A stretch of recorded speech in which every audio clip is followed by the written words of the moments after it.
Commission মেম্বারদের সবাইকে পরিচয় করিয়ে দিই, তারপরে মানে সবাই অনেকে ব্যস্ততা আছে, চলে যেতে পারেন। আমি থাকছি আপনাদের সব প্রশ্নের উত্তর দেওয়ার জন্য, কিন্তু কেউ যদি চলে যেতে চান চলে যেতে পারবেন কমিশন সদস্যরা। সুতরাং আমি পরিচয় করিয়ে দিই। আমার ডান দিক থেকে আক্তার হোসেন খান, উনি সাবেক সচিব এবং নোয়াবের পরামর্শক। ফাহিম আহমেদ, উনি যমুনা টেলিভিশনের সিইও এবং ব্রডকাস্ট জার্নালিস্ট সেন্টারের একজন ট্রাস্টি, কমিশনের মেম্বার। আমার ডান দিকে উনি কামরুন্নেসা হাসান, উনি বাংলাদেশ টেলিভিশনের সাবেক উপমহাপরিচালক, কমিশনের সদস্য।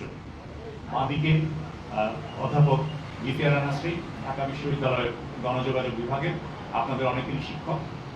তার পাশে শামসুল হক জাহিদ, উনি ফাইন্যান্সিয়াল এক্সপ্রেসের সম্পাদক, কমিশনের সদস্য। আর অঞ্জন চৌধুরী, উনি অ্যাডকোর টেলিভিশন চ্যানেল ওনার্স অ্যাসোসিয়েশনের সভাপতি, উনিও কমিশনের সদস্য। আমার পিছনে সৈয়দ আফতাব আহমেদ, উনি আমার দেশ পত্রিকার নির্বাহী সম্পাদক এবং একই সাথে উনি এর আগে ছিলেন জাতীয় প্রেস ক্লাবের সাধারণ সম্পাদক, এখনো জাতীয় প্রেস ক্লাবের নির্বাহী কমিটির সদস্য।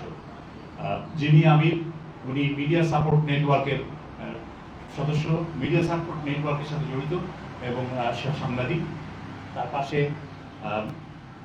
আব্দুল্লাহ মামুন, শিক্ষার্থী প্রতিনিধি, উনি জাহাঙ্গীরনগর বিশ্ববিদ্যালয়ের শিক্ষার্থী এবং একই সাথে উনি প্রথম আলোর প্রতিনিধি। মোস্তফা সবুজ, উনি ডেইলি স্টারের বগুড়ার প্রতিনিধি এবং কমিশনের সদস্য। টিটু দত্তগুপ্ত, উনি বিজনেস স্ট্যান্ডার্ডের ডেপুটি এডিটর এবং কমিশনের সদস্য। যেহেতু এখানে সবার বসার জায়গা নেই, কতক্ষণ ওনারা দাঁড়িয়ে থাকতে পারবেন আমি জানি না, সেই কারণে আমি পরিচয় করিয়ে দিলাম। যদি কারো ব্যস্ততা থাকে কমিশন সদস্যদের মধ্যে থেকে তারা আমাদের চলে যাবেন।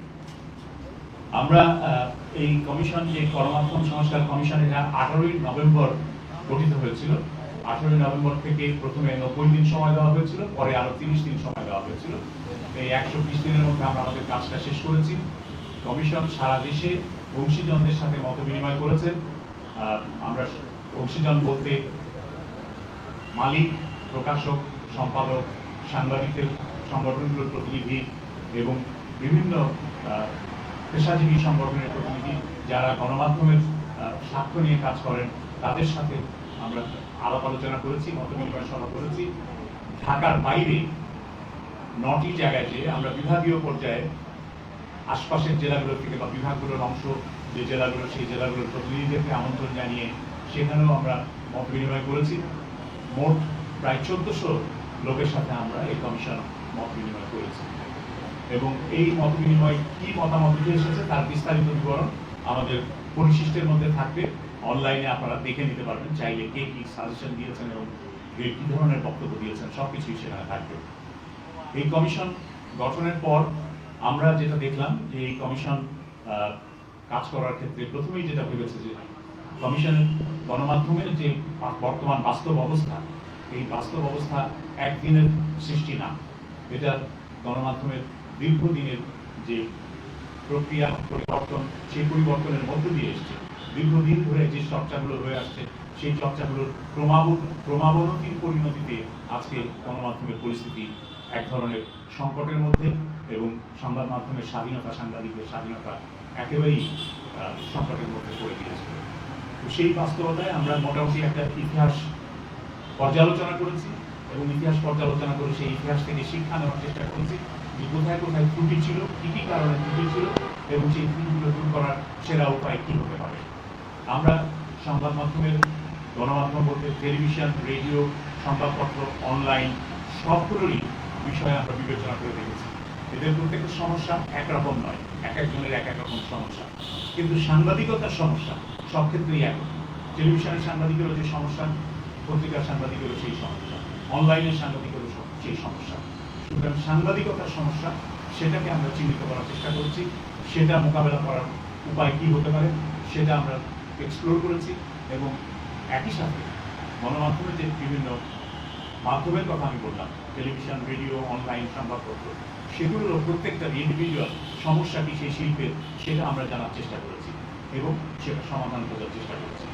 সমাধানের ক্ষেত্রে আমি আগেই বলেছি আমাদের অতীত অভিজ্ঞতা থেকে আমরা শিক্ষা নেওয়ার চেষ্টা করেছি, একই সাথে ইন্টারন্যাশনাল বেস্ট প্র্যাকটিসেস, আন্তর্জাতিক পর্যায়ে উত্তম চর্চা যেটা, সেটা থেকে আমরা শিক্ষা নেওয়ার চেষ্টা করেছি।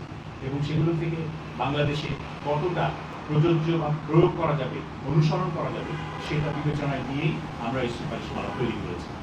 এই সুপারিশমালার মধ্যে আমরা দেখেছি যে বাংলাদেশে একটা বড় সমস্যা, যে এই গণমাধ্যমে কালো টাকা ঢুকেছে, এই গণমাধ্যমে মালিকানার সমস্যাটা একটা বড় ধরনের সমস্যায় পরিণত হয়েছে। মালিক হয়েছেন কারা আমরা জানি না, কি পদ্ধতিতে তারা মালিক হয়েছেন। মালিক কারা তাদের আমরা চিনি, কিন্তু তারা কি পদ্ধতিতে মালিক হয়েছেন আমরা জানি না। কারণ কোনো প্রকাশ্য, উন্মুক্ত, স্বচ্ছ প্রতিযোগিতার মধ্য দিয়ে টেলিভিশন, রেডিওর লাইসেন্স দেওয়া হয় নাই। অনলাইন পোর্টালে যে নিবন্ধন দেওয়া হয়েছে সেটাও কোনো স্বচ্ছ, উন্মুক্ত, প্রতিযোগিতামূলক পরিস্থিতির মধ্যে দিয়ে বা পরিবেশের মধ্যে দিয়ে দেওয়া হয়নি। এগুলো সবই দেওয়া হয়েছে নেপথ্যে, যোগসাজশে, রাজনৈতিক পরিচয় অথবা অন্য কোনো কারণে। তো সেই কারণে এই শিল্পের যে সংকট, সেই সংকটে মালিকদের যে ভূমিকা, আপনি দেখেন সরকার পরিবর্তনের পরে কিন্তু মালিক পরিবর্তন হয়নি। মালিকরা নেতৃত্বে, নিউজ রুমের নেতৃত্বে পরিবর্তন এনেছেন, সম্পাদকীয় নেতৃত্বে পরিবর্তন এনেছেন। কারণ তারা চাইছেন যে যারা ক্ষমতায় আসতে পারে বা যারা যে ক্ষমতা, যেই রাজনৈতিক শক্তির উত্থান ঘটছে বলে মনে হচ্ছে, তাদের সাথে এক ধরনের লিয়াজও করা দরকার, যোগ সাদস্য স্থাপন করা দরকার, যোগাযোগ স্থাপন করা দরকার। সুতরাং সেই কারণেই তারা নেতৃত্বে পরিবর্তন এসেছে। কিন্তু এই মালিকদের কাউকে ঘোষণা দিতে হয়নি যে তার যে তিনি যে গণমাধ্যমে বিনিয়োগ করছেন সেই বিনিয়োগের উৎস কি, সেই বিনিয়োগ কি কর প্রদেয় টাকা না কর দেওয়া হয়নি এরকম টাকা, এরকম কোনো কিছুই বলা হয়নি। আমরা দেখেছি টেলিভিশনের লাইসেন্স যারা নিয়েছেন তাদের মিশন স্টেটমেন্ট কি ছিল, মিশন স্টেটমেন্টে কিছুই ছিল না, যা ছিল শুধুমাত্র রাজনৈতিক অঙ্গীকার। আমি আওয়ামী লীগ করি, আমি আওয়ামী লীগের আদর্শ প্রচার করতে চাই, আমি সরকারের ডিজিটাল ভিশনকে তুলে ধরতে চাই, সে কারণে আমি টেলিভিশন চ্যানেল চাই, এরকমই আবেদনপত্র ছিল। সেখানে জনস্বার্থের কোনো বিষয় ছিল না।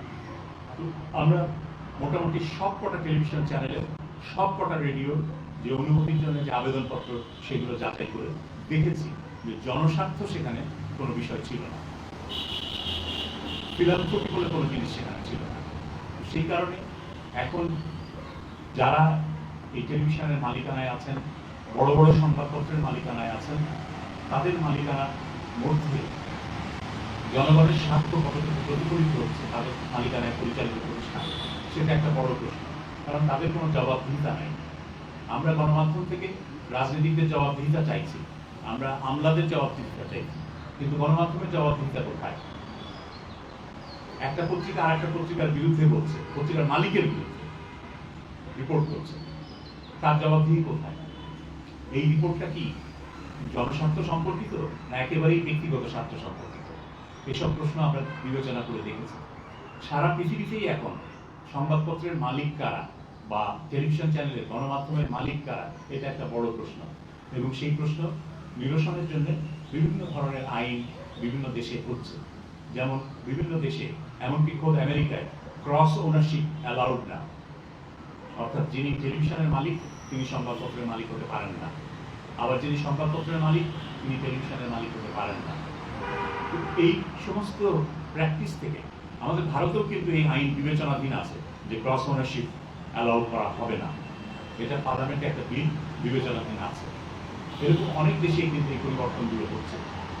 ইন্দোনেশিয়ায় আমরা দেখেছি যে ইন্দোনেশিয়ায় গণমাধ্যম করলে সেই গণমাধ্যমকে কর্পোরেশন করতে হয়, তাকে পাবলিক লিস্টেড কোম্পানি করতে হয়। পাবলিক লিস্টেড কোম্পানি করলে যে সুবিধাটা হয় সেটা হলো বছর শেষে তাদের অডিটেড অ্যাকাউন্টস, নিরীক্ষিত হিসাব প্রকাশ করতে হয়।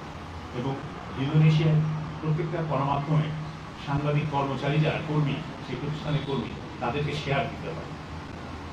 এগুলোর মধ্য থেকে কিন্তু বোঝা যায় যে গণমাধ্যমের যে ওনারশিপ একক হাতে কেন্দ্রীভূত থাকে, সেটাকে যে ব্যক্তির স্বার্থে ব্যবহারের চেষ্টা হয়, পারিবারিক স্বার্থে ব্যবহারের চেষ্টা হয়, কোম্পানির বা নিজস্ব গোষ্ঠীর স্বার্থে ব্যবহারের চেষ্টা হয়, সেটা থেকে বেরিয়ে আসার, প্রতিকার পাওয়ার একটা উপায় হচ্ছে যে এটা যদি পাবলিক লিস্টেড কোম্পানি হয়। সুতরাং আমরা সুপারিশ করেছি যে বড়, বৃহৎ এবং মধ্যম আকারের যত গণমাধ্যম কোম্পানি আছে তাদের উচিত হবে পাবলিক লিস্টেড কোম্পানি করা, শেয়ার ফ্লোট করা এবং সাংবাদিক কর্মচারীদেরকে তাদের শেয়ারের অংশীদার বানানো, শেয়ার দেওয়া।